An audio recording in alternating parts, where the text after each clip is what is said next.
Check, check. How's the mic? How is the mic? Snowman and Matt, hang on 2 seconds. Hang on 2 seconds. I got my new setup. I'm back in New York.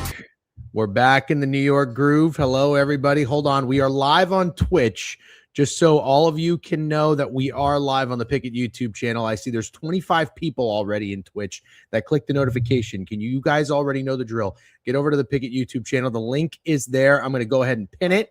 Bam, it's pinned. Yep. What's up, Crizzy? How you doing? Jesus, Sick Money, Kaprizov. How we doing? By the way, what's going on with the Minnesota Wild? They're ass, aren't they? See, look at Jason Berger. Life gets sad when football ends. Spring fever immediately sets in. What's up, Danny? How you doing? What's up? There we go. Scholastic, how you doing? Good to see you. Let's fucking go Broncos.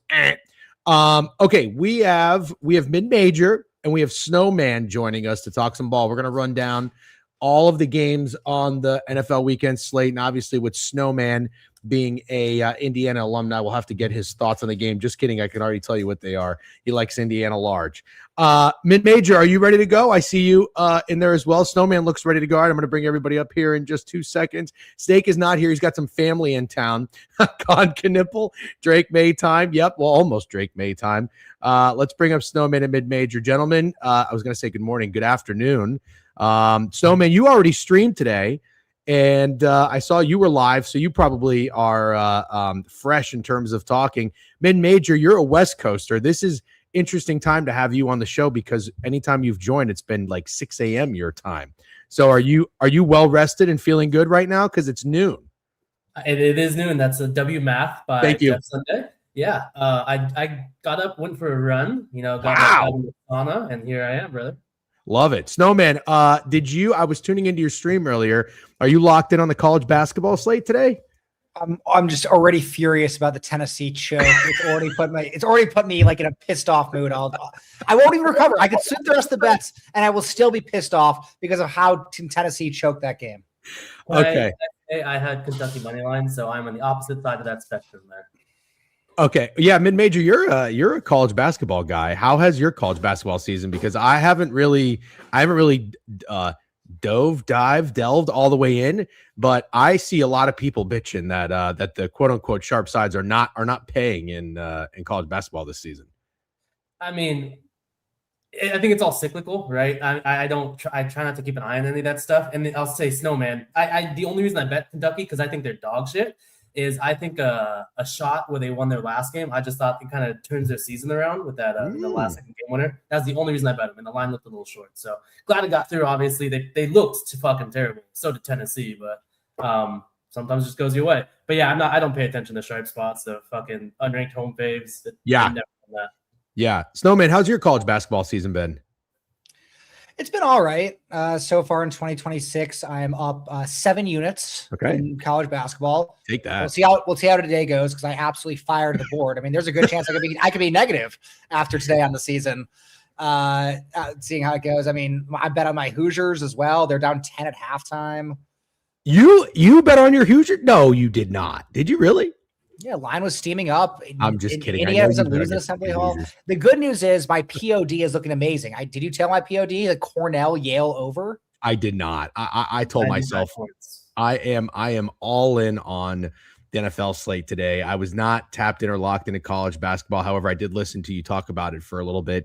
But I said I was going to have a little bit of fun and maybe even see what Steak was up to. And I just said, no, I'm going to spray the board for the 4 o'clock. In my opinion, and you guys could not agree with this. Today is the day between the 2 days. Like, I think these 2 games rock more than tomorrow's slate, personally. And maybe I'm just saying that because it's like CJ Stroud is kind of bringing it down a little bit. And I know, like, the Bears, I'm nothing against your Bears, Snowman, but I just think there's something about, like, Shanahan as an underdog in Seattle, and then this first game with the Buffalo Bills and Broncos, I think, is my number 1 game. So I'm laser focused on today.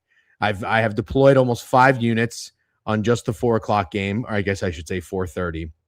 I'm very curious to hear where you guys stand on this, and then we'll talk about the later game. But I'm very excited. So I'm going to. By the way, while we're here, I see everybody on Twitch. Nasty Masty with a 95 stream streak, and Jimmy Buckets following with a 90 stream streak. Awesome stuff. Do me a favor, click that link at the top that's pinned to go to the Pikkit YouTube channel because I am going to shut it down on Twitch right now. And then myself, Snowman, and Mid-Major are going to talk NFL games. And I see that we have Pranav up and moving. Snowman, I don't want Indiana to win, but I would be happy for you and only you if they did. It's really hard for me to believe them.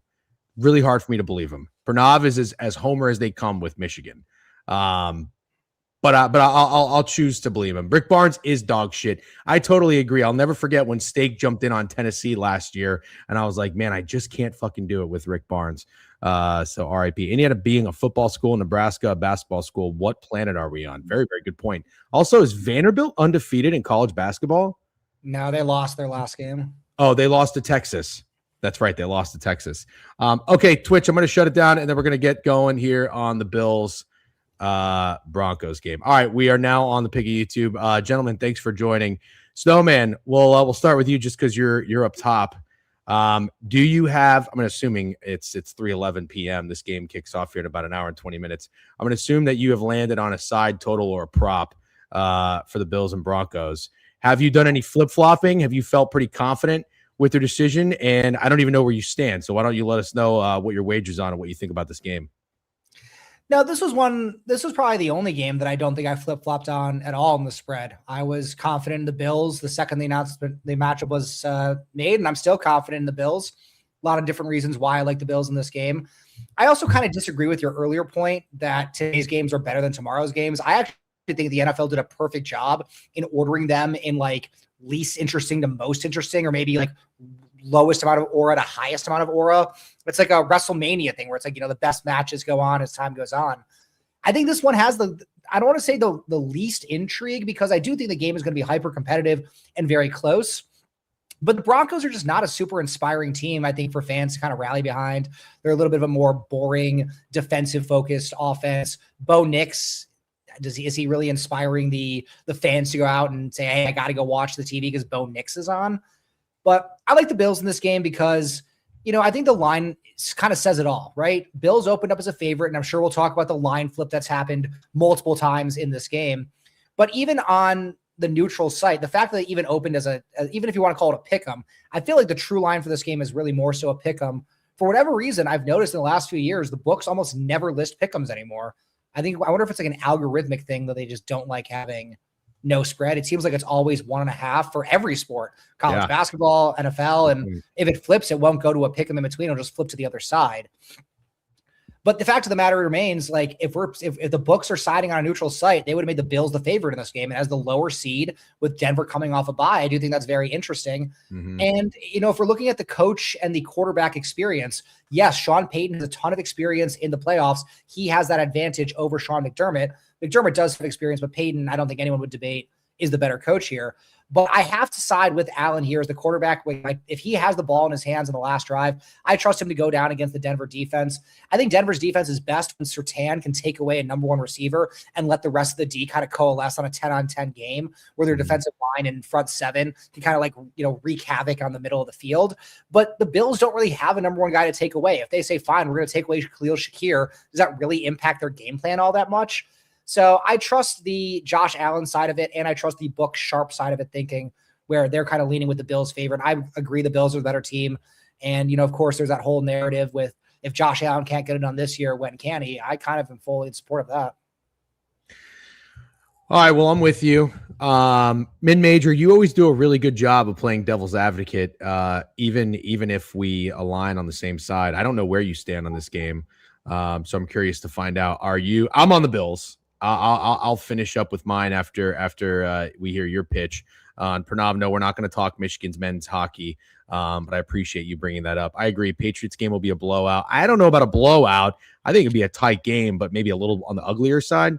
Bears game might be electric, sure. Yeah, and I don't disagree with you. The Broncos really aren't that sexy and do nothing for me. I think it's more so the intrigue of Josh Allen trying to do what most football fans are hoping that he does, and that's get to the Super Bowl. And this is going to be a very, very big challenge. Matt, where are you with the Bills Broncos and the dog to fave line move on Denver?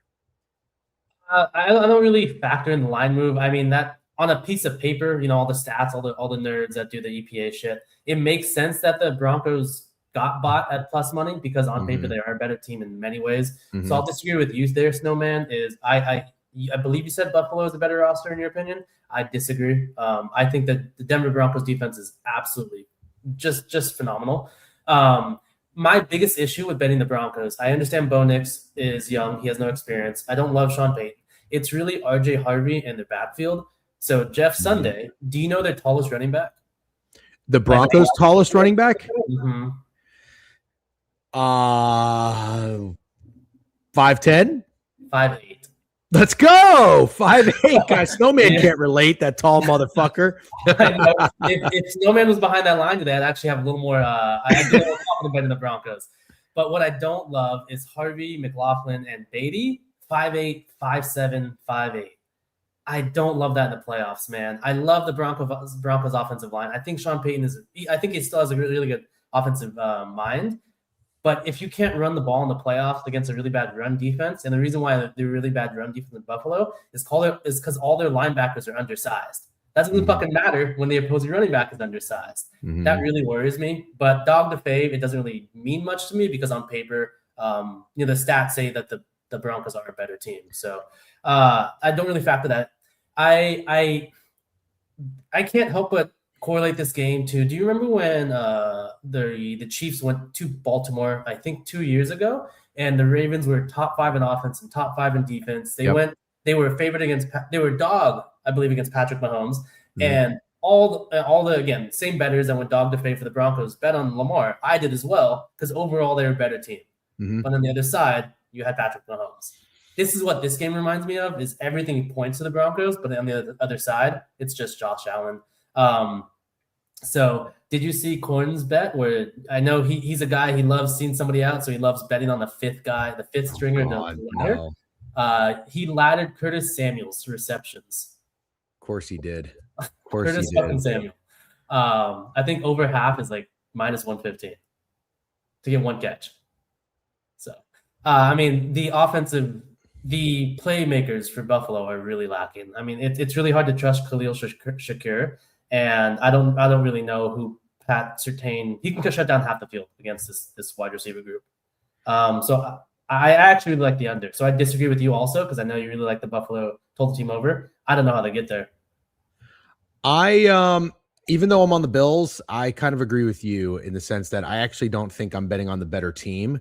But I'm also maybe doing something a little bit that I haven't heard a lot of people do. And I guess I'm on an island here with not being the biggest Sean Payton guy. And I know people like Sean Payton as a head coach, and they've got every right to. I understand he won a Super Bowl, and he's done a very, very good job with Bo Nix getting Russell Wilson out of there. Definitely earned some brownie points with me, but I don't love him in the playoffs. And I just have these very vivid memories as a Bucs fan of watching the Saints and also having a Saints Super Bowl ticket 20-1 the year they lost to Jared Goff in the Rams. And everybody remembers that play as the defensive pass interference. I didn't get called. I remember it as the Saints getting up in that game in the first quarter and completely taking their foot off the gas. And where did we just see that? We saw it with Matt LaFleur and the Green Bay Packers, just taking their foot off the gas, playing conservative, playing not to lose. So that is my biggest fear with Sean McDermott, because I don't love Sean McDermott, but it's kind of matched there in the playoffs. And if anything, I just trust Josh Allen. I really do. Call me a square. I don't care. I think Josh Allen is good enough, and I think the Bills team, don't get me wrong, even though I think maybe the Broncos are the better team, I still think the Bills are good. I'm a little concerned with their defense, even though, Matt, you brought up like the running back thing. I didn't even know anybody's height. I'm just not like trusting that backfield. Like RJ Harvey, good player for the future, had some nice showings, I think, throughout the season, but he's not necessarily jazzing me up in the playoffs, especially I'd have to, obviously this is his first playoff game. So Bo Nix, RJ Harvey, or Josh Allen, James Cook, when it comes to that. Nobody on the receiving end necessarily scares me. I know Troy Franklin has had some, he's been like a really appealing target lately. I do like Cortland Sutton. But speaking of receivers, that's what everybody's talking about with the Bills. They got no receivers today. Yeah, Cameron Saunders talking about it in the chat. Why is no one talking about Dalton Kincaid? I am actually curious about this from a props perspective. So you talked about Cornfield's laddering Curtis Samuel. I mean, I don't hate it. You just saw Brandon Cooks have 3 catches for 50-something yards. I don't know about receptions, but I was wondering. I'm going all in on James Cook. I think it's the James Cook game because he was very quiet in Jacksonville. But if the Bills are going to throw the ball, I feel like nobody's talking about either of these tight ends. You could go the Keon Coleman route if you wanted to. I have no interest. I feel like I would be a hypocrite if I said I don't trust RJ Harvey, but yet here I am spending money on Keon Coleman. Dalton Kincaid day, Dawson Knox day. I think we lost Snowman. I don't know. I mean, do you have any interest, Matt, in outside of that in a player prop to try to maybe take advantage and find some value on any of these guys? Blake Hobart says Keon Coleman day trust. I don't know, man. Keon Coleman's one catch for 36 yards last night was like 10% of his yards for the season. That dude sucks, dude. Yeah. I don't mind Knox. I mean, I guess maybe he's a little bit more of the sneaky play because Kincaid is the stud between those two. But I'd probably not overthink it and go with Kincaid having a day. I'm going to look at his reception line, but I could see Kincaid maybe having like 5 catches. And by the way, I forgot to pull these up. Here are the hold on, wait, let me get that off. This happens sometimes. Share screen. There we go. These are the Pikkit splits. Yeah, I mean, bets and money on the Bills, sure, which is still interesting because the Broncos line flipped. But I want to go to the receiving market. And I want to look at Dalton Kincaid, reception yards, second most popular prop. So people are on Dalton Kincaid today. Khalil Shakir under. Wow, that's interesting. Under plus 166. Well, think about, I mean, if he's the number 1 receiver, do you think Surtain follows him around? Oh, that's what they're betting on. That's what they're betting on. I mean, it would make sense. I don't know. I actually don't know the Broncos defense that well to know if he actually moves the field. You know, some corners are really pissy about I only play the left side, I only play the right side. Shakir will go anywhere in the slot included. So I don't know that much, but I assume that's why it's heavily juiced to the under. I guess that makes sense. Keon Coleman, known ball separator against man coverage. What's with the 6 laughing faces? Are you being sarcastic? He's being facetious. That's Samuel first TD. Nobody is going to be thinking of him besides me and Corn. Yeah, okay. Snowman said his internet glitched out. He's resetting now. Troy Franklin is a sneaky play today. He could be. Thoughts on Denver first half team total under after the bye? Yeah, rest first rust. Matt, do you have you've been betting a long time, not to call you out for your age or anything, but do you ever lean into fading teams after first round bye, really in any sport, but you know, rest first rust in the playoffs? Is that ever anything you consider? Absolutely. So I'll say it this way is when hey Snowman. Yeah, sorry, my internet just glitched out. No problem. I missed everything post the defensive pass interference on the Rams game.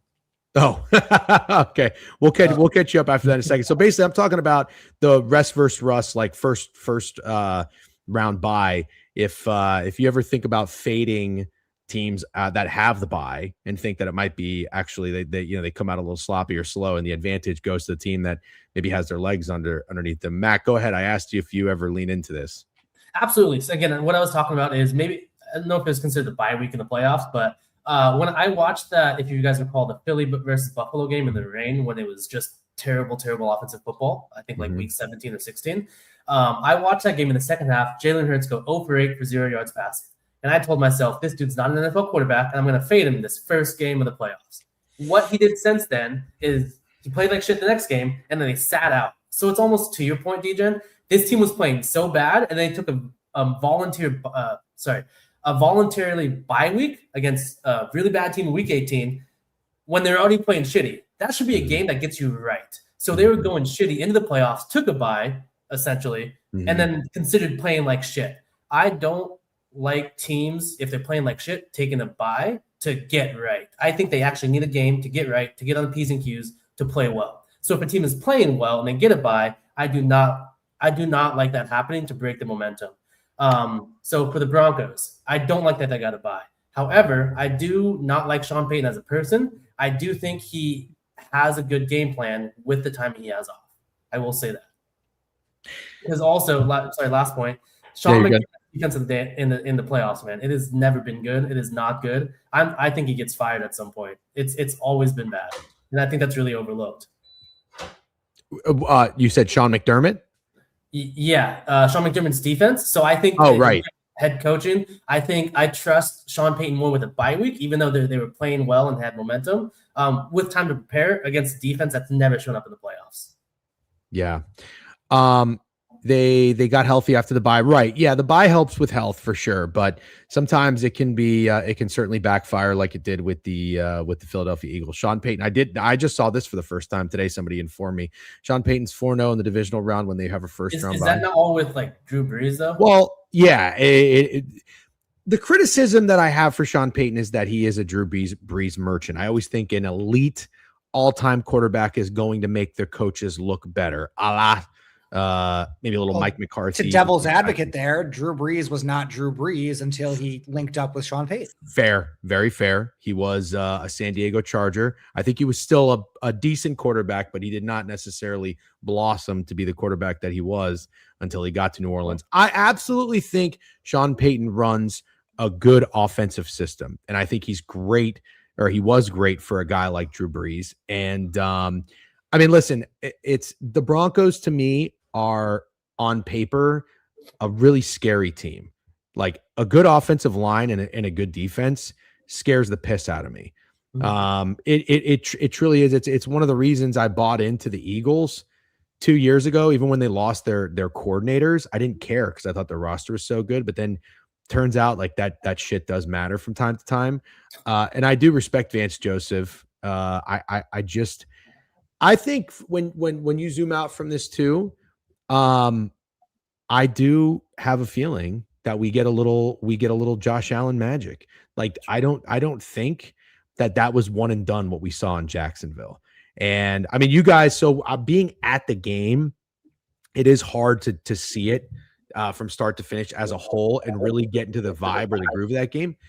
But I felt like the Jags played pretty well. Like they played good enough to win, if not for a few mishaps. And the Bills were I mean, Josh Allen was 80% completion against one of the best defenses, or they were playing like one of the best defenses in the NFL on the road. I just have a hard time thinking that they're not going to be able to find success against the Broncos as good as they are in Denver after doing that. It to me, it's kind of, we'll talk about the Texans a little bit, but it's not like beating up Arthur Smith and Aaron Rodgers where all of a sudden I'm like, oh no, like people can't score points against the Texans. Like I think what Josh Allen just did, that's why I took their team total. I think they're going to score points. I don't know where you guys land. By the way, on that note, Snowman, do you like anything in this total? You like scoring or low scoring? I've heard some sharps on the under in this game. I don't mind the under. I'm not taking a stand either way. I did take Josh Allen over pass plus rush yards just because, again, he spreads the ball out so much. I didn't really love isolating any one receiver. And even with his banged up injuries from last week, this guy's a beast. This guy's a warrior. He's going to put his body on the line to win this game. So I'm not worried about that at all. I think what this game screams to me is it's going to come down to a last second drive. Like this game screams to me that some team is going to be down 3 or tied at the 2-minute warning with the ball. And do I trust Bo Nix in that situation? The answer is no. Yeah. Do I trust Josh Allen in that situation? The answer is yes. So I think that's as much as I need to be on the Bills in this game, even though for sure the Broncos have a stronger defense. I just at this game, as long as this game isn't a Broncos blowout, I think the Bills find a way to win it at the end. I like that. And Matt, last thing, we'll see if you have any final thoughts and then we'll move on. The one thing I like to note too is what did these teams see in terms of competition and what were their results towards the end of the season?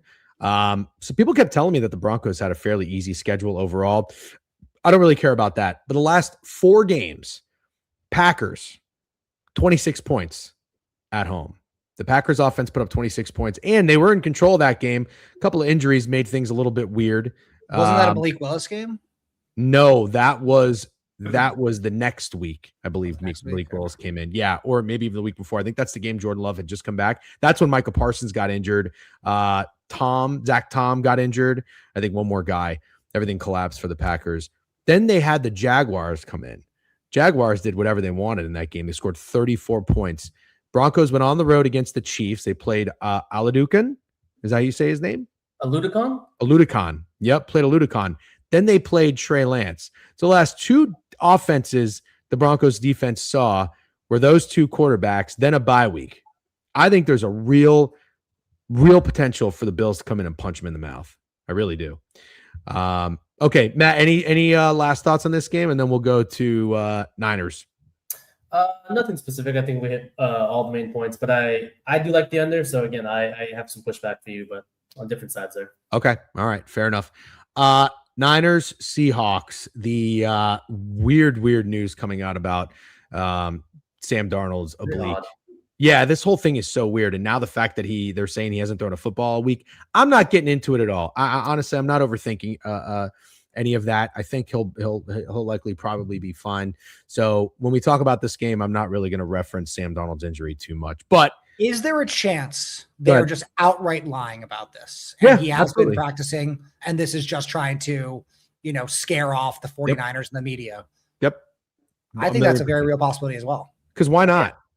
Yeah, I imagine there's gonna be some type of penalty if it's false. But yeah, I mean, why not try fucking everything, right? I don't know. I'm just trying to think, like, what do you gain out of it? Lying?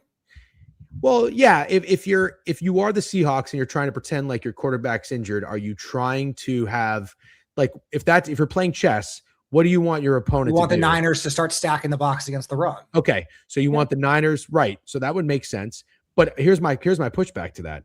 Don't you kind of already think that? Like, if I was Robert Salah, I'd be saying, let's force Sam Darnold to beat us. It's playoff Sam Darnold. I see where your thought process is there, but it's the Niners secondary is fucking awful, man. True. And then you have JSN. I mean, runner up for offensive player of the year. He's been cooking all year, so I think it's gonna get nasty. I just think when you look at Sam Darnold, when he played the Niners a couple weeks ago, and when he played the Rams, well, outside of the Rams Seahawks game, but Sam Darnold has looked bad at times, and he looked bad last year in meaningful football. But I understand what you're saying, though. And Snowman, to answer your question, yes, I do think there is a chance that happened. But in terms of injury news, the real team that's getting hit by this, who gets hit by this every year, which now mid-major, you're a Northern California guy. I had no idea that there were there's like a fucking, what is it, a data center right next to it or something, that this whole fun conspiracy. It's some like X-Men power plant type shit. It's blown up all over the news. So it's deteriorating the cartilage. Now there's reports coming out that like players' agents are talking about second guessing going to the Niners because of this stuff. It's very unfortunate that the Niners continue to deal with these huge injuries, because I feel like I'm a Kyle Shanahan guy. I'd love to see him get a Super Bowl. I can't necessarily tell you that I'm the biggest Brock Purdy guy, but I like what I've seen from Purdy towards the end of the season, even though it was mostly against shit defenses in competition. He got stuffed in a locker, only scoring 3 points against the Seahawks. But I love how they responded in Philadelphia. I loved it. And I just like the Niners in the underdog role. So I'm not overthinking this. Again, I'm on two square sides today. I know it. And they're not going 2-0. But I got to play them anyway. But I like the Niners with the points. I like Shanahan as the underdog. And I think second time around, seeing these guys benefits or advantage to Salah and Shanahan rather than Kubiak and Mike McDonald. Even though I like both those guys. I really do. Like, if a team was to hire Clint Kubiak, I got no beef, because offensively, he's a pretty fucking sharp dude. Matt, you're on top now. So what are your thoughts on Niners Seahawks? I love the over. I absolutely love the over. I don't care about the injury news. I do think it's fake, to Snowman's point, or it's just this game of chess. I love Kyle Shanahan seeing the same defense for the third fucking time in the season. I absolutely love that.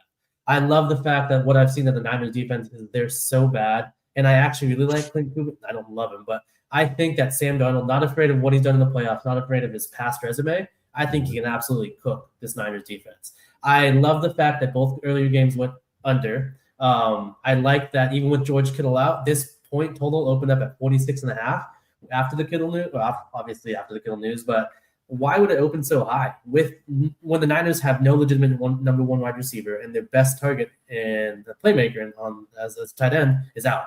That really caught my eye. I love that it's being bought down after all the news. I love that the market's being reactive as opposed to kind of proactive.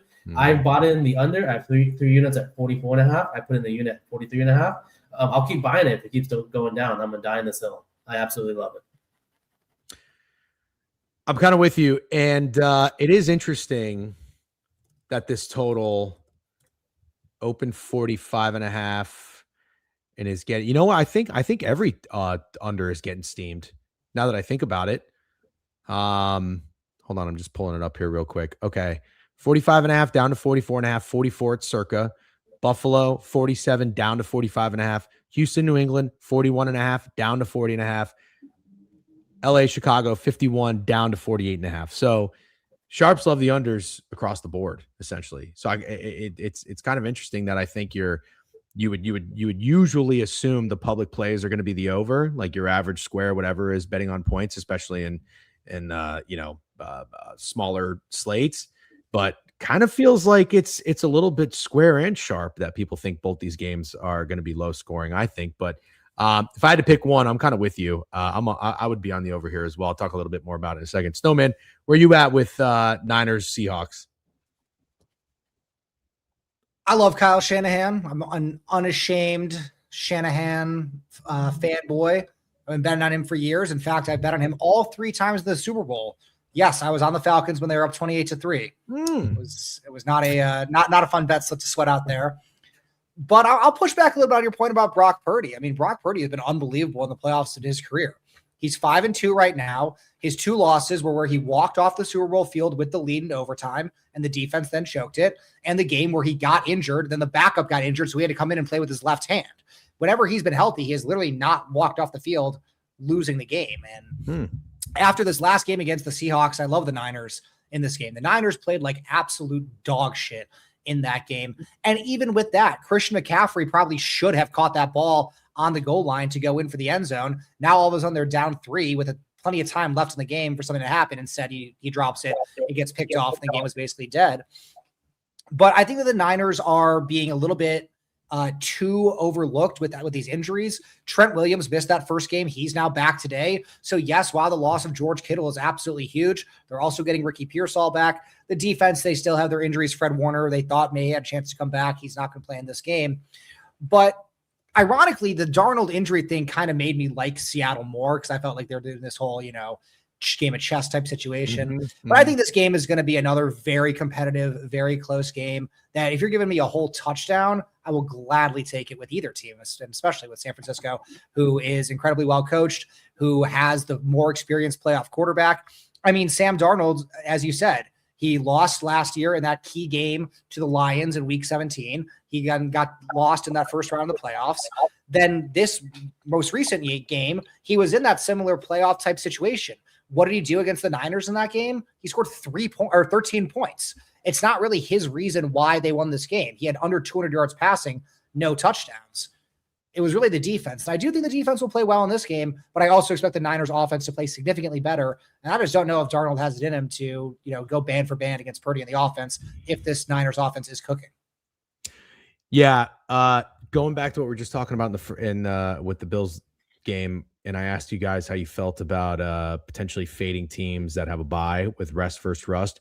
There are certain teams that I think do benefit from having that bye, and I think the Niners actually would have benefited tremendously with getting some rest and healing up. The most important thing if you have a bye is the coach. If you have a good coach that can keep you locked in, the bye is amazing. Like look at Cignetti for IU. He was the only guy who was able to keep his team locked in, and Indiana wins by 35. Good point. No other coach has been able to do that. Well, that just proves that Siggs is the best, but you got a lot of coaches here with experience in the NFL. Opposite side to support Snowman's point, look at fucking Nick Sirianni. I think that dude sucks. Look at how his team came out after the bye.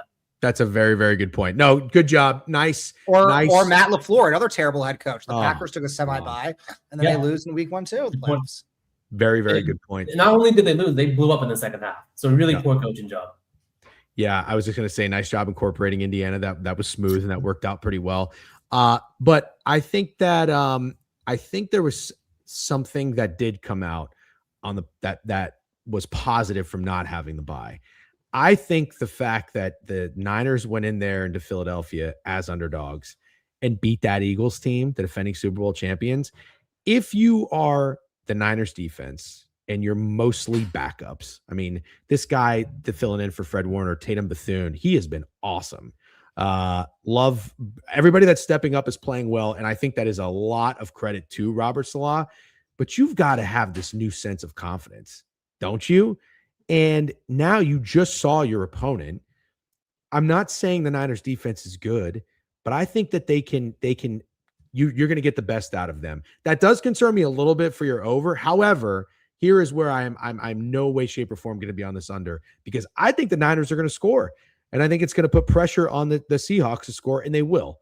Like they aren't going to be held to, what did the Eagles score, 17 or 19 points at home? That's not going to happen because they are good enough. And when you look at what the Seahawks were able to do on the ground in that last meeting, I mean, I think each running back had over 80 yards. I don't know that it's going to be necessarily replicated, but I'm sure that they're going to find success. And now this chess move with Sam Darnold, he's probably going to have like 3 40-yard completions. That's one of my favorite bets. I was talking to Shady Beeve about what he likes in this game, and he said Rashid Shaheed. I kind of like that. Clint Kubiak made a move for Shaheed. It hasn't necessarily been an overnight thing where he's been a huge factor in this offense, but I could see him having a little bit something drawn up with that extra time to prepare for an explosive play. Snowman, you're shaking your head. You don't like that? They did. Not that I dislike Shaheed or think that he can't hit his line, but that's not why they brought in Shaheed, was to dial up plays to him.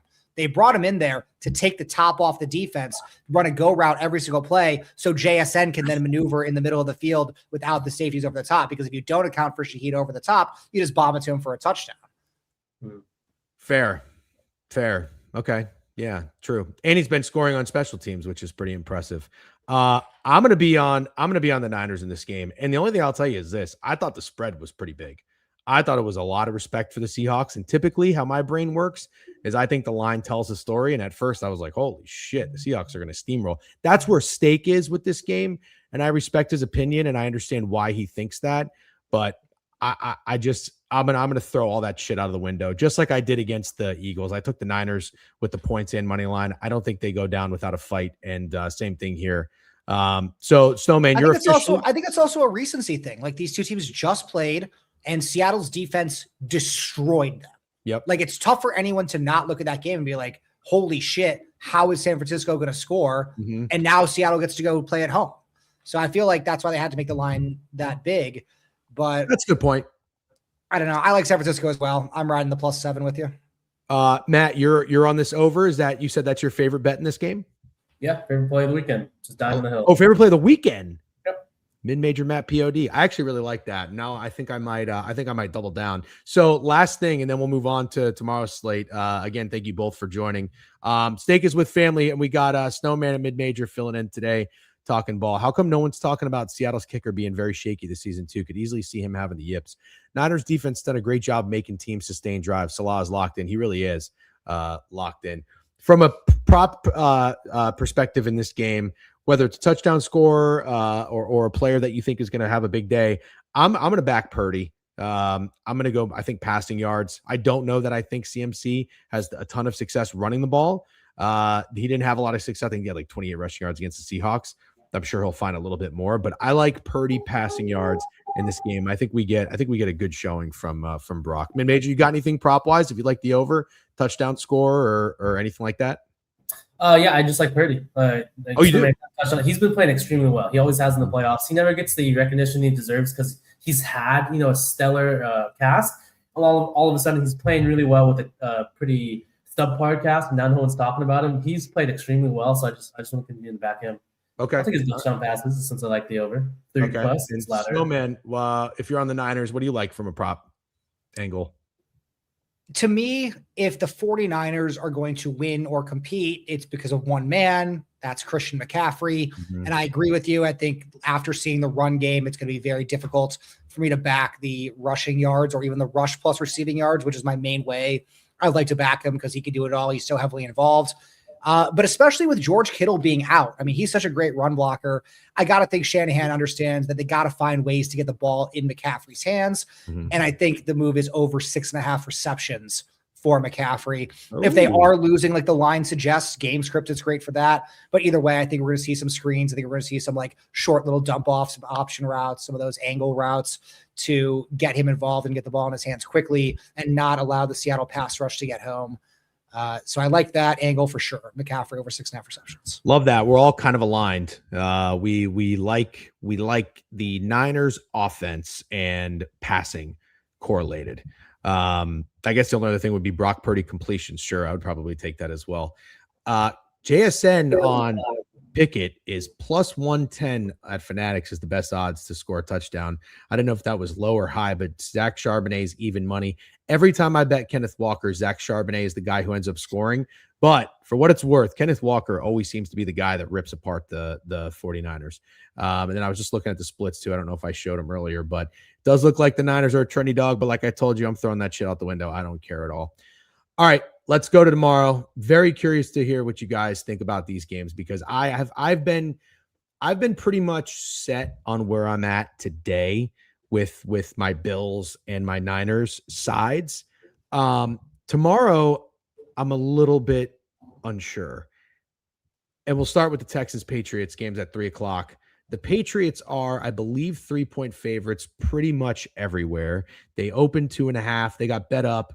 Colors are kind of similar, so you can't really tell too much there, but pretty even on the spread. A lot of bets and money on this under. I would have to imagine that a lot of money hits the New England Patriots, moving that from 2.5 to 3 because Nico Collins is out. If you told me that he's worth 0.5 point to the spread, I wouldn't bat an eye. I love defense. I think defense wins championships. All for it. I'm a Bucs fan.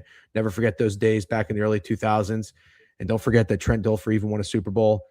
But I got to tell you, man, I think Drake May is special. I like the way the Patriots are playing. I think that if this was the first round matchup and Drake May's first playoff game was against the Houston Texans defense, I would not be so confident. But he got that experience. He got that game under his belt against the Chargers. He didn't play all that well, but he did enough, especially on the ground.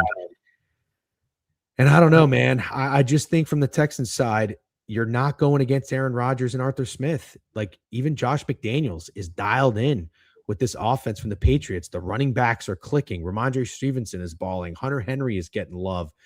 So I just think the offense is going to be too much for the Texans defense, as much as I like him. And I don't see CJ Stroud matching that point or the points that have come from the Patriots. So I lean the Patriots here. We'll switch it up. I think we met Matt last time. Snowman, where you at with the Patriots in this one? By the way, I forgot to mention the total is about 40.5.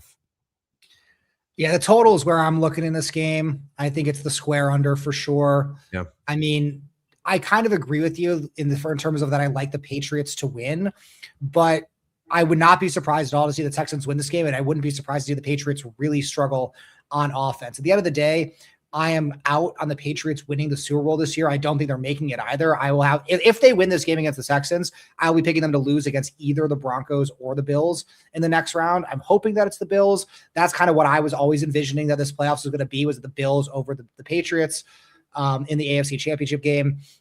But the Texans defense is just so nasty and so solid. And they also have experience in their division with mobile quarterbacks. I mean, Trevor Lawrence has mobility.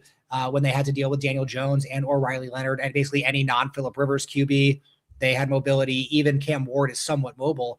So I think that they have had strategies to plan for Drake May's legs.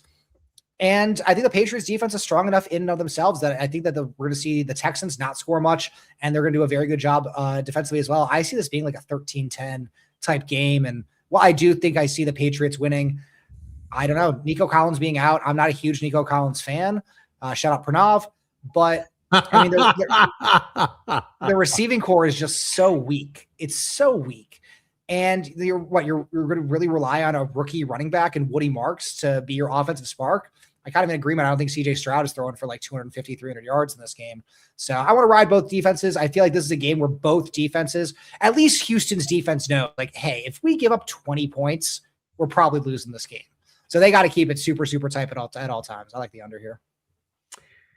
Yeah. Sick Money says Texans with the points seems easy. I think it's the Pats. You know, I did think it was kind of interesting that the Patriots were 3.5 against the Chargers, and they're essentially just about the same spread against the Texans. And even with Nico Collins in, they were 2.5. I thought that was going to open up a little bit shorter, respecting the Texans a little bit more.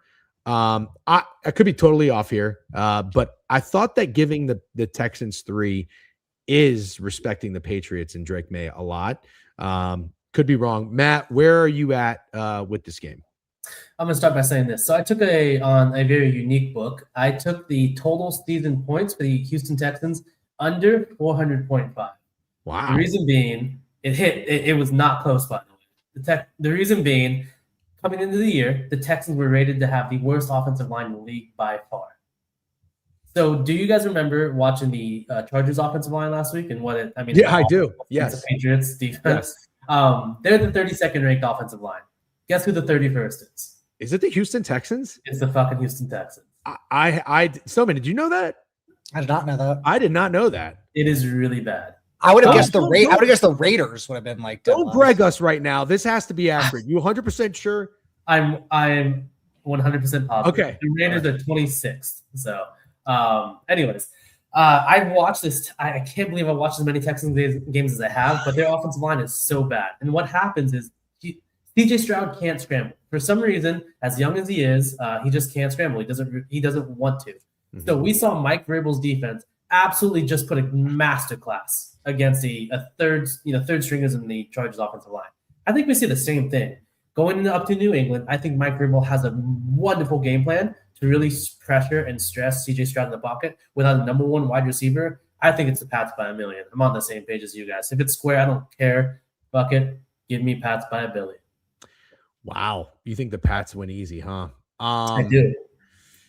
You know why I have a hard time thinking it's going to be easy? And Snowman, I have no issue with the square under, honestly. Like, that was kind of my thought process from really both these teams' matchups in the first round, which I couldn't believe the Texans Steelers got sweaty.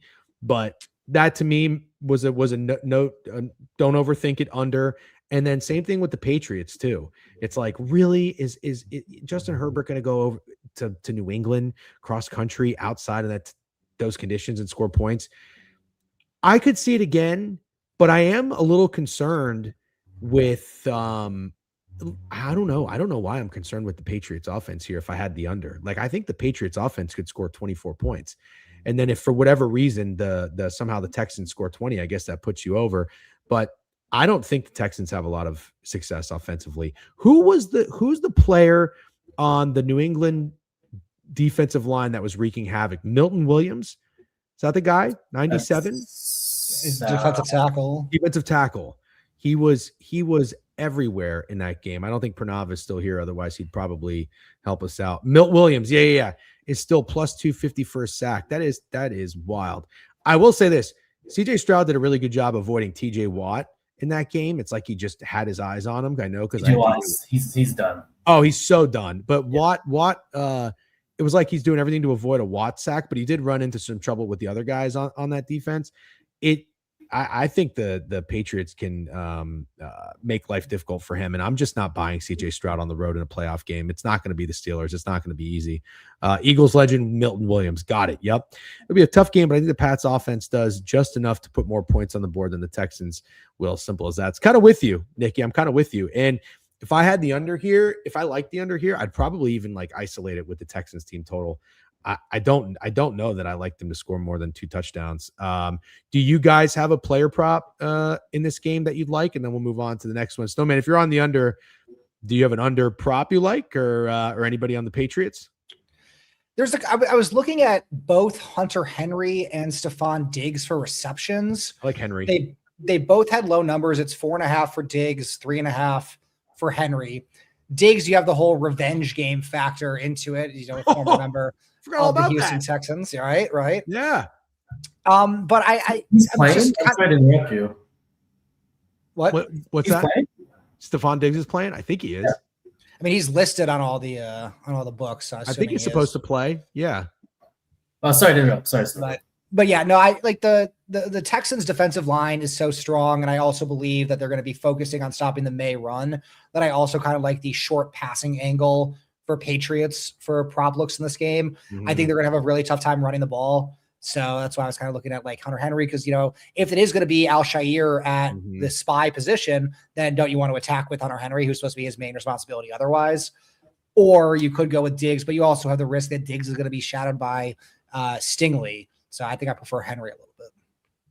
I don't hate that. It is. I can see May taking off for his life with Hunter and Will Anderson chasing him, but also at the same time, I mean, DeMeco Ryans is very smart, and that Texans defense has the speed to spy on him. So I could see those short passes happening more often than rushing yards. Like with May rush yards, he has the potential and the ability to bust off like a 25, 30-yard gain. Mm-hmm. But I think he's going to need that in order. It's a 37.5 yards number.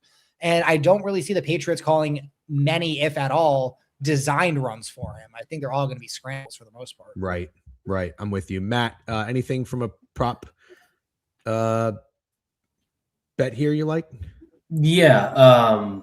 So again, I don't enjoy how my mind works, but we saw last week what Ramondre Stevenson recorded 120 yards of offense or 130 yards of offense. So naturally, I want to take his under of rush receiving. The issue is I think the Pats win by again a lot. So it's not very correlated there. But he's the kind of running back that the Texans defense can have. It just shuts down. He's big. He's not quick. He's a bruiser, which that's exactly what the Texans want to do. So that's my issue. But I don't think – he had the same amount of rush attempts as Henderson or even May. So they're clearly spreading the ball around. And I think that Vrabel will easily go away from him if he sees he's having trouble, which I think he does. I'm kind of with you on that. I like that. I think the last time you had a read like this, I tailed it and it won. So I might be with you here. And Snowman, I like your Hunter Henry read. I might be on both of those now that I think about it, because I like the Patriots. I did make them one of my largest plays of the season for 5 units last week against the Chargers. And I just, for whatever reason, hate going back to the same team that I just hammered. So, and I just don't want to get involved with the total. So I might play both those props. Looking on Pikkit and rushing, Drake May rush yards is the most popular bet. Ramondre Stevenson's at 38.5. Or mid-major, did you say you like rush and receiving under? Yes, I want to combine because I think that 50-yard catch last week really bumps up the market. Yeah. So good point. 65.5 under on DraftKings. And then I was looking at the most popular betting markets in here. The third most popular bet is Ramondre Stevenson anytime touchdown score. So he's already being he's going to attract some money. And then Drake May touchdown. Probably go back to that. I bet it and it didn't hit. Snow game by the looks of it tomorrow. Yeah, I'm back in New York. We just got pummeled with snow. Unfortunately, it's not going to affect the Giants or Jets games because they're not playing. But I think we get another storm coming tomorrow. So there should be some snow in this one. Get ready to learn Jalen Petrie, buddy. Yep, May yards are high for sure. Boston slots, I've seen him pretty active in the chat. Texans allow a lot of explosive plays. It's either Booty receiving yards or Kyle Williams if you want to take more of a risk. I don't hate like a Drake May longest reception. I could see them dial something up. And yeah, legal procedures for Diggs are postponed until after the playoffs. Right. I didn't know that. Sorry. So yeah. It's okay. Okay. Last game on the slate. It's almost 4:00. We got kickoff here in half an hour. Gentlemen, thank you again for joining us. If you're not familiar with Snowman and MidMajor, please go give them a follow. I will drop their profiles in the chat as well. Very sharp minds and good accounts to follow. All right. Los Angeles Rams against Chicago Bears. Got to preface this, if you're not familiar with Snowman, he is a Bears fan, so he was probably going to be a little biased in homerism here, but I've never once been biased or homer in my life. If you haven't heard, it's going to be cold. It's going to be cold. Their wind chill, I believe, is expecting to be below 0. I've heard -10. I've heard -6. Whatever. Doesn't matter. It's going to be cold. I've also heard that Matt Stafford wears a scuba jacket under his uniform when temperatures like this. That's all fine and dandy. I don't give two flying fucks. I think that these teams are probably still going to score points. The Sharps love the under. They're all over this under. It has dropped 3 points to 48.5. I think if you wanted to call a fake sharp line of the weekend, it could be this under, and you take some points being scored. I could absolutely see like a 31-27 game. I really could. Because at the end of the day, something I've decided about the Rams is I'm not buying in on their defense. And I don't necessarily think they're all of a sudden going to turn it up. I told you how I felt about the Niners defense walking off that field, beating the Eagles, having confidence. You think the Rams defense feels any better about itself after they almost lost to Bryce fucking Young? And yeah, I've been on record as criticizing Caleb Williams for the majority of the season because I don't think he's necessarily played up to par, but I'm done with that. The guy does nothing but make plays when it matters. That's great. You can't coach clutch. He is clutch, but he needs to put together a more complete game. There is zero doubt about that. He did absolutely nothing for 3.5 quarters against Packers late in the season, and then he didn't really do anything for the first half when they just played. But I think they can. I think he can, but also I think the run game can find more success. So the Bears really did put together a really, really good drive. So, man, correct me if I'm wrong, but I think they went for it on 4th down on that first drive, came up with nothing. And that was They kind went of for the it on story. fourth down a lot that game. Yeah, I think they were 1 for 4 on fourth down conversions, or 0 for 4 in the first half. But they had to go for it on fourth down because their defense wasn't stopping shit. I'm sorry, but if LaFleur and Jordan Love can carve you up, I think Sean McVay and Matt Stafford can as well with Devontae Adams and Puka Nacua. I think this is a classic arbitrage game. I think the Rams either win this by 17 or the Bears win outright. That is what I think. And then I'll hand it off. I think I started with Snowman last time. So mid-major, what do you think about the Bears? Oh, I don't even know if I showed the Pikkit splits real quick. By the way, while you're in here, make sure you subscribe to the Pikkit YouTube page and like the stream. Appreciate you. These are the splits. Bets and money on the Bears spread, 60-ish% on both. But the bets and money on the Rams to win this game. That sounds just fine to me. Just fine to me. Most popular betting market, Puka Nacua anytime, Kyron Williams anytime, Devontae Adams anytime, and then Colston Lovely, who has been awesome this game. Matt, what do you like in Bears-Rams? I'm going to ladder Caleb Williams passing yards over.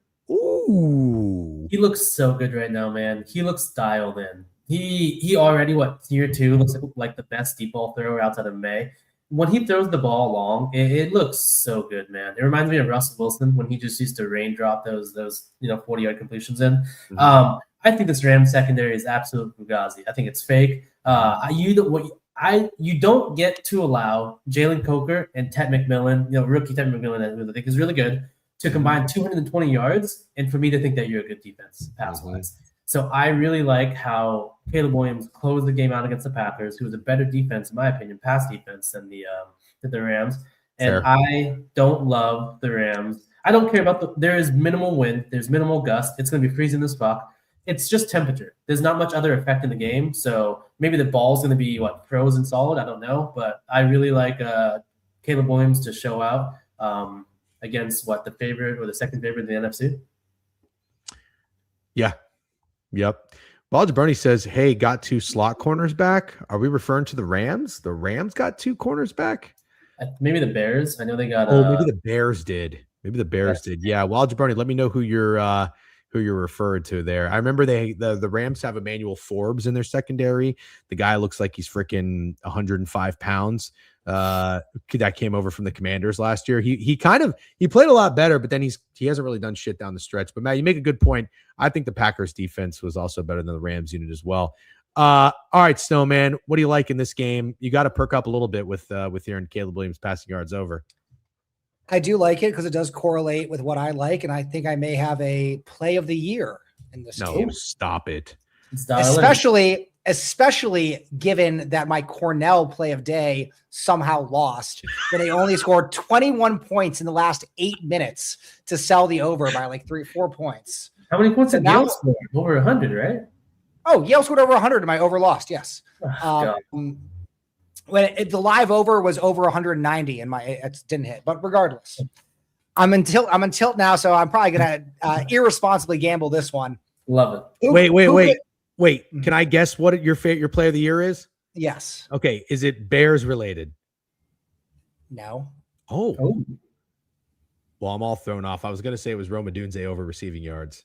Ah, jeez, dude. Okay, I got nothing. Nacua will have 100 yards by halftime in this game. I like that. If you are not betting on Nacua receiving yards, you have not watched the Bears defense this season. I've watched every game. This is, in my mind, the worst defense in the NFL. Just period. The Bears? The Bears lead the league in turnovers by far. It's not even close. They get so many turnovers. That's what saves them. They cannot guard for shit if they're not getting turnovers. Nahshon Wright, number 26, the worst cornerback I have seen in 25 years of watching Chicago Bears football. Jalen Johnson is good, but he was looking semi-injured in this last game. He just came back from injury. He doesn't look 100%. The Rams are going to feast on this Bears team. I love the over in this game as well. I think this game is going to be a shootout. I don't understand why the line has dropped from 51 to 48.5. The Bears have been a great over team all year because their defense is horrible, yet their offense is good putting up points. But Nacua is just such an elite route runner. He is so good, and Stafford feeds him so much. I truly believe he'll hit his number by halftime in this game. I am nuking his over 97.5 receiving yards. Okay, so I'm going to tell you right now. What's that, Matt? I like the play. I mean, Mr. Sunday, he's absolutely right. This Bears defense is atrocious, man. Yeah, no, I'm glad you pointed that out. I didn't fully. And also, let's not forget, the second half against the Packers was like the best half of football they've played all season. Yeah. There's just no way they're replicating that. No. You know what I loved from what I saw from the Bears was not even so much on, well, let me just put it this way. It was their adjustments schematically because they got no pressure in the first half. Jordan Love got to do what he wanted. And in the second half, I remember, of course, I fell asleep late in the game, but I remember in that third quarter, the first two possessions from the Packers, I believe they went 3 and out. And Dennis Allen was dialing up blitzes, delayed, disguised. And it was like, finally, dude, like you were so honestly, you could have told me Matt Eberflus was a defensive coordinator in the first half and I would have believed you. I still keep kind of mixing that up and forgetting, but he did a great job. And I got to give him credit. That was a Dennis Allen masterclass. But you know what? That was also probably a lot of familiarity with the Green Bay Packers, being that it was the third time that they'd seen each other. So I don't think you're going to get that. Also, you're not going to beat Sean McVay in a chess match. Here's my only pushback on that, Snowman. It's not even necessarily pushback, but I love Puka. He's my offensive player of the year. I laddered his receptions against the Panthers all the way up to 12. He ended up having 10. I'm worried, or would be worried if I'm hammering Puka, that Devontae Adams might get a little love, because don't you think there's just that Packer in him to kind of cook the bear? You don't think so? Maybe give it to your maybe guy. Rodgers might be in him. That was in their locker room back in the day. But no, I mean, I think that Nacua is just a clearly better receiver than Adams. If Adams is open, if Adams is the primary read, sure, but Nacua is going to absolutely get fed. Honestly, there's room enough against this defense for both those guys to get work. Okay. But it definitely seems to me like Nacua gets more of a look in between the 20s and Adams gets more look at the goal line. All right. So Matt, you were also saying no on that too. You're not worried about Devontae Adams vulturing some yards from Puka? Well, we just saw what 2 or 3 years removed from Matthew Stafford throwing to Cooper Kupp 500 times a game. He throws to his guy. He's gonna throw to Puka. Yeah, you're right. You're right. Very good point. I have one more to push back on because we're near the end, so might as well push back as much as possible. Snowman, Rams get up in this game 24-7 in typical Bears fashion. They get down early. There's no more magic, and Blake Corum and Kyron Williams just run all over the Bears. You're shaking your head no. I know you're probably saying no because Blake Corum is a Michigan grad. Yes, that was my main ire in the situation. Do I think that has a chance of happening? Yes. I would not be surprised if that were to be the case. Let me rephrase that. I would be surprised if that were to be the case. I do think the Bears stay very competitive in this game. Would I be shocked? Do I think that's in the range of possible outcomes? 100%. Mm-hmm. That being said, assuming that it's not because the Bears make a bunch of stupid turnovers that give defensive touchdowns and or short fields, I still think Nacua covers in that situation where if the Rams have 3 or 4 scoring drives in the first half, he's going to have 80 or so yards. And it's not like they're going to completely abandon the pass in that second half, because look what happened to the Packers last game. They were in that same spot. They kind of played not to lose and they ended up losing. The Bears have, I believe, the NFL record for the most comebacks in one season in NFL history. So I don't think the Rams are going to like take their foot off the gas. But yes, theoretically, like, of course, there's no such thing as a lock bet. There are certainly scenarios we could cook up where Nacua loses, and that certainly is one of them. But I certainly, I've said certainly a lot, haven't I? I think Nacua smashed this. That's okay. I like when you catch yourself. It's better than steak or saying fuck every 2 words. Okay. Very, very fair. Real quick, Mickey Gamble's in here. He said, missed the Broncos Bill game of the stream. Does Snowman have a prop in that one? Yeah, let's just go through and touch on our favorite bets and prop if you have one. You don't have to force it if you don't, but I think everybody for the most part came up with one. We'll do a quick review and then shut it down. The Bills game will be kicking off here in 20 minutes. Can't thank MidMajor and Snowman enough for coming on. Again, always no, thank you, because then I didn't have to watch Indiana basketball second half lose by 17 at home. Okay, Bills, Broncos. I am on the Bills. I am on James Cook rushing and receiving, and I'm also on the Bills team total. I am fading Sean McVay. I'm sorry, Sean McVay. Jesus, I would not do that. Sean Payton in the playoffs, and I'm just going to keep riding Josh Allen. That's hero ball, and I think the Bills offense does enough. Matt, what was your best bet and prop in that game? I like the under on that game. I think Josh Allen's a little banged up. We saw his knee get twisted, 180. So I don't think he's going to be his best self. Still thinks he's playing well. He plays well. I didn't have a favorite prop. So much. That's okay. You don't have to force it. If you like an under, there's no need to have a prop. Honestly. Right. Exactly. That's how I feel as well. Snowman, what was your look in that game? You're on the Bills as well. Bills, correct? And Josh Allen pass plus rush. Yes, he's banged up. I don't care. Yeah, that's fair. By the way, for what it's worth, when I was at that Jags game, I even posted a video of this. When Josh Allen scored his first rushing touchdown, he was hurt, and you didn't even really see what had happened. But when an offensive lineman or another player on the team starts waving to the sideline, that's usually a really bad sign. Josh Allen got up and limped to the sideline, and that was in like the second quarter. Like, the dude's just a freak. You're never going to know how hurt he actually is. Who knows what kind of I don't even know what to call it, painkillers he's on, but yeah, if you're gonna, one thing I noticed in the first round of the playoffs, concussions are out. There's no more concussions anymore. Yeah, Nico Collins got concussed at least 3 times in that game, and Josh Allen probably also got at least 1, if not 2, concussions. It seems like they're like, you know what, in the regular season, we'll play your games, you woke media. But when it comes to the playoffs, no, you have to be dead to take out of the game. And Josh Allen definitely was on some hardcore painkillers in that one. RIP to Jackson Dart if the Giants ever make it to the playoffs. Okay, Seahawks, Niners. I'm going to be on the Niners. And Parker Washington suffered a couple concussions that game too. Yeah, It's just straight up like, hey, Wes Welker, so you're back in the game. Nice Wes Welker pull. Give me the Niners and give me Brock Purdy over passing yards. Matt, what do you like?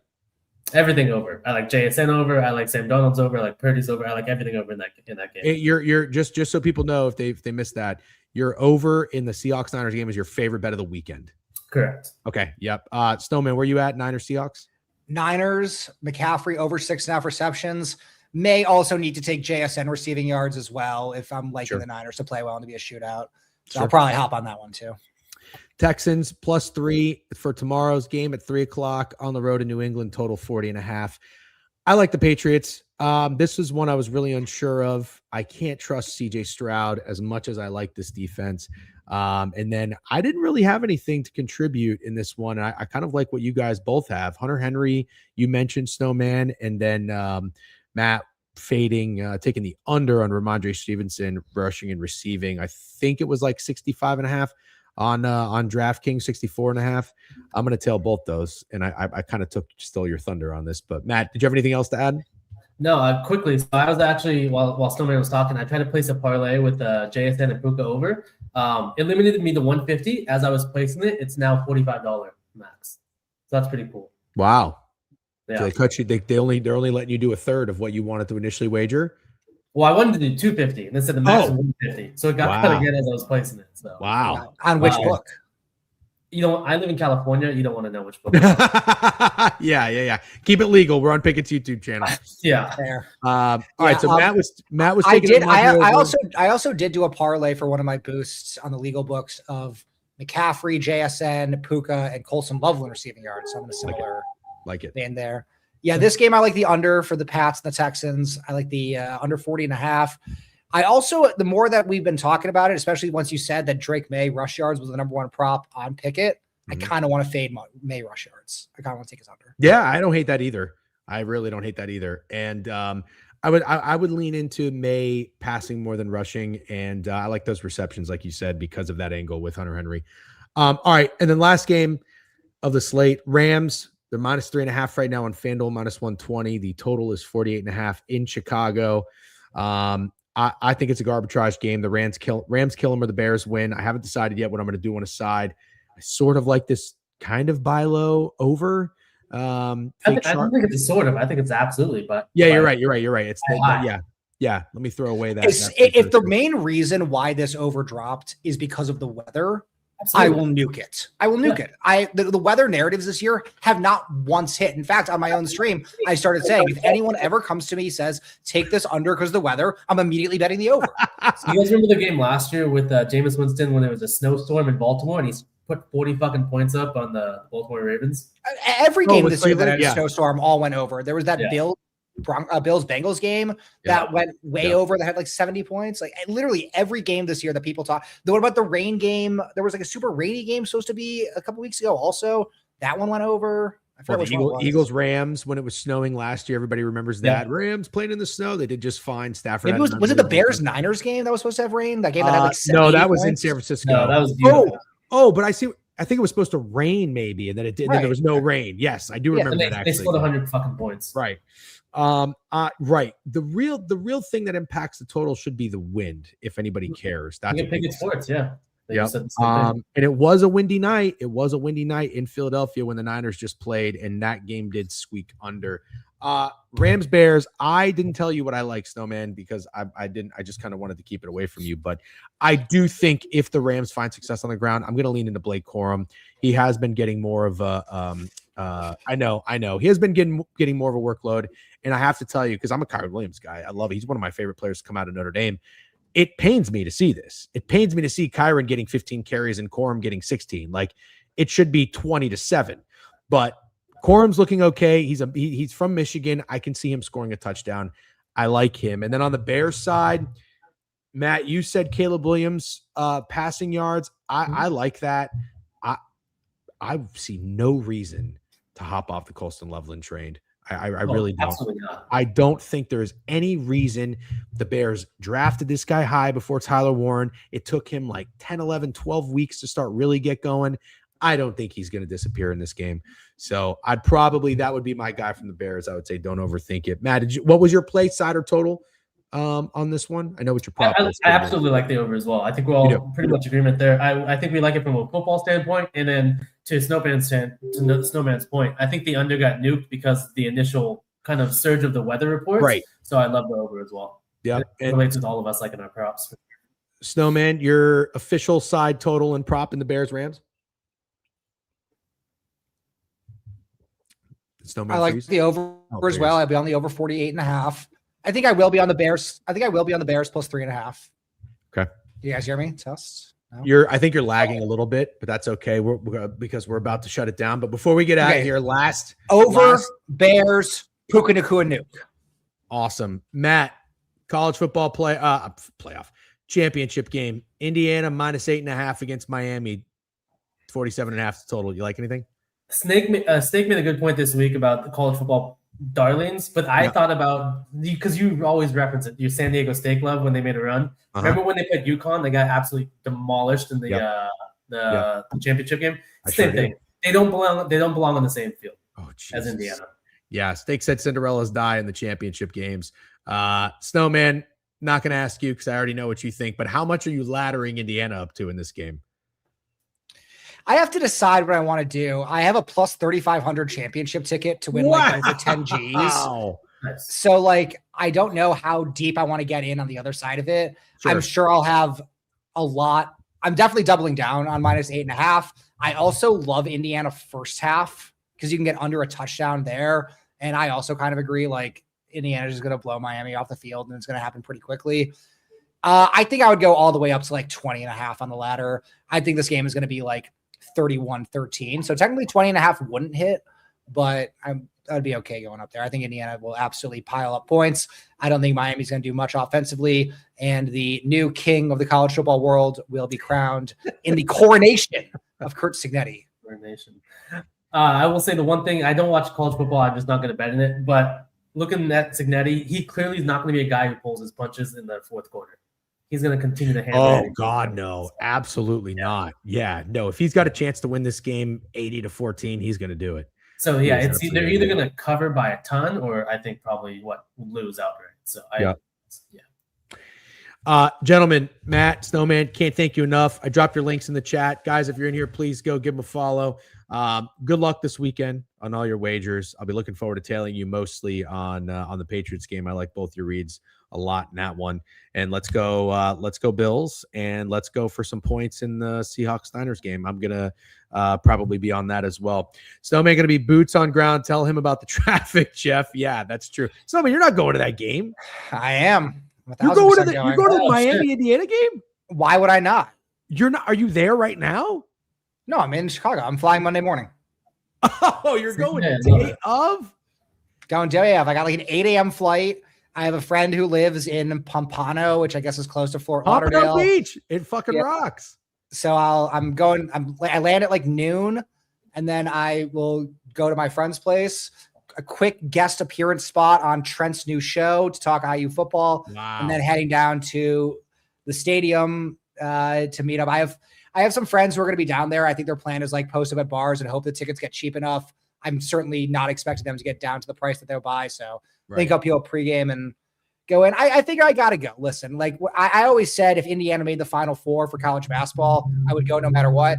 I never said the national championship game for football because it never even crossed my mind until like last year even happened. But now that we're here, I know it's the most expensive ticket in national championship history, but I just feel like I got to be there. And I know it's super pricey, but I hit this big NFL parlay last week out of the playoffs. So you know what?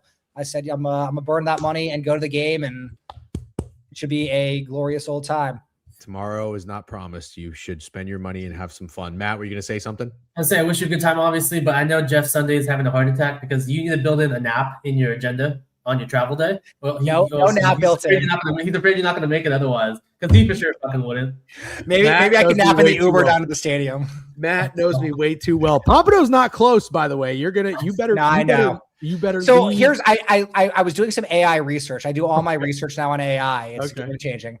Apparently, they have this Uber shuttle program on the way back from Hard Rock that like will take you all the way to Fort Lauderdale for like $20. Okay. So I'm gonna try to get involved in that. Or I figure then afterwards, apparently there's a casino close by. Yeah. I'll just go play craps for 2 hours until traffic dies down and then get an Uber at that point. It actually rocks. That Hard Rock Casino is awesome. It's a big guitar. It's got like 3 pools. It's very, very cool. There is a bright line. There is a train now. It's actually great. It's very efficient. It's clean. But I will tell you this, it hits people and cars often, and it is not the train's fault. But I stayed not far from Pompano for the F1 race, and we walked to the bright line. We were all nice and early, and we get there, and it just didn't show up, and the platform's packed, and it's like, oh, yeah, no, I'm gonna Uber down basically like at 2 o'clock for a 7:30 start. Sure, yeah. So I'll get there in time, and then I figure on the way back, I'm gonna try the Uber shuttle, and if it doesn't work, then Snowman will be throwing dice for using my my plus 3,500 winnings and donating it to Hard Rock while waiting for the well, good luck, man. Good luck. Safe travels. Have fun. Matt says agrees with the Cinderella dies in the championship take. I hate to do it, but I have to take the points with Miami. 1 measly unit. I am a big Signetti fan, and I am wishing you the best. I have no problem if I burn that unit. Indiana wins a championship. So good luck. Thank you guys both. Good luck on all your wagers. Everybody, thanks for joining. Subscribe to the Pikkit YouTube page. Like the stream. We will check you guys Monday. We'll be live Monday. I'll be live with Steak. We'll talk some Indiana, Miami. And spoiler alert, Snowman, even though Steak has Miami 30-1, he likes Indiana in a skull. Can you try to convince Steak to come meet me at the game on Monday? Not. Well, it's not that he won't, like he doesn't want. Well, I shouldn't speak for him. I know that he's got family in town because it's a holiday weekend, so I don't know if he's occupied, but Steak will literally, if you ask him, it's a holiday weekend. It's what is it? Martin Luther King Day? Is that like a big celebratory holiday? I don't know. I mean, some people have off work, so maybe. But I'm not entirely sure. But I'll tell you this: Steak will literally go to fucking a Cleveland Cavaliers game if you ask him to in like the middle of the season. The guy just loves going to sporting events. Steak can go to the Natty Championship, and then we can go to the casino afterwards. Does that not sound like an ideal Monday night with the Snowman? Sounds like an absolutely great time. Great time. All right, guys, we got to kick off in 5 minutes. Good luck, everyone. Thank you for joining Matt and Snowman. Peace. Let's get some W's in the chat for Matt and Snowman. You guys have a great night. Good luck on all your wagers. We will check you next time. No, tomorrow. Sorry. We'll see you tomorrow. Till then, peace.